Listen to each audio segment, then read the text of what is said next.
નાહવા માટે કયો સાબુ વાપરો છો? લક્સ, સિન્થોલ, ડવ કે પેર્સ? શું તમે વાપરતા આ બધા સાબુના ઇન્ગ્રેડિયન્ટ્સ ક્યારેય પણ ચેક કર્યા છે?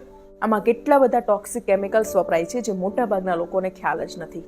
સ્ટ્રોંગ ડિટર્જન્ટ, ખતરનાક આલ્કોહોલ, પેટ્રોલિયમ પ્રોડક્ટ્સ તથા પેસ્ટિસાઇડ્સ પણ નાખવામાં આવે છે.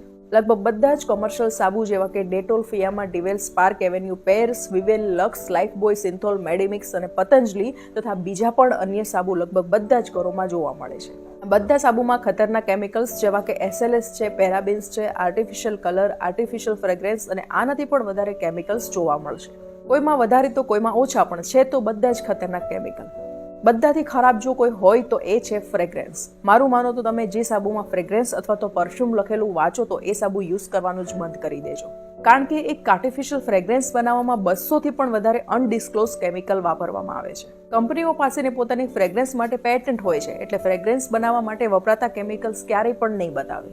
માટે આવા સાબુ લાંબા સમયના વપરાશ બાદ તમારી સ્કિન અને શરીરની અંદર પણ નુકસાન કરે છે. હર્બલના નામ પર સાબુ વેચતી અમુક કંપનીઓ પણ કેમિકલ વાપરે છે. માટે સાબુ ખરીદતા પહેલા ઇન્ગ્રેડિયન્ટ વાંચીને લેવાનો આગ્રહ રાખવો જોઈએ. અને અમુક હર્બલ સાબુમાં તો ઇન્ગ્રેડિયન્ટ્સ લખવામાં જ નથી આવતા. હર્બલ સાબુ બનાવતી અમુક કંપનીઓ સિન્થેટિક કલર્સ પણ વાપરે છે, સોપ બેઝ પણ વાપરે છે અને ખતરનાક આલ્કોહોલ પણ વાપરે છે. શું આયુર્વેદમાં એવું બતાવ્યું છે કે સાબુમાં synthetic colours, chemical, soap base નાખવા જોઈએ? જેમ કે લિવર આયુષ સાબુમાં સિન્થેટિક કલર્સનો ઉપયોગ કરવામાં આવે છે. ખાદી સાબુમાં પણ કલર્સ અને સોપ બેઝ વાપરવામાં આવે છે. પતંજલિના લેમન હની સાબુમાં ખતરનાક આલ્કોહોલ અને કલર્સ નાખવામાં આવે છે. બીજા ઘણા હર્બલ સાબુ છે, આપણે કેટલાની વાત કરીશું. એવું નથી કે સારા સાબુ માર્કેટમાં અવેલેબલ નથી, પણ સારી ક્વોલિટીના સાબુની કિંમત વધારે છે, જે બધા જ લોકો ડેઇલી લાઈફમાં અફોર્ડ નહીં કરી શકે. એના માટે ચાલો એક સારો રસ્તો તમને બતાવું છું, જે હું પોતે પણ યુઝ કરું છું. ગુલાબની પાંદડીનો પાવડર, મુલતાની માટી, ગૌભસ્મ, ચણાનો લોટ અને હળદર, આ પાંચેય વસ્તુઓ મિક્સ કરીને એરટાઇટ ડબ્બામાં ભરીને બાથરૂમમાં રાખી દો.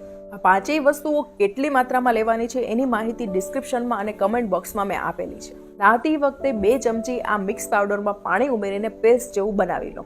બસ આનાથી જ તમે રેગ્યુલર નાહવાનું ચાલુ કરી દો અને પછી જુઓ શું રિઝલ્ટ આવે છે.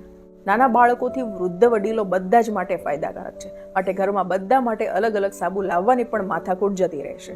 જો તમને આ વિડીયોથી થોડોક પણ ફાયદો થયો હોય તો લોકોને શેર કરવાનું પણ ભૂલતા નહીં.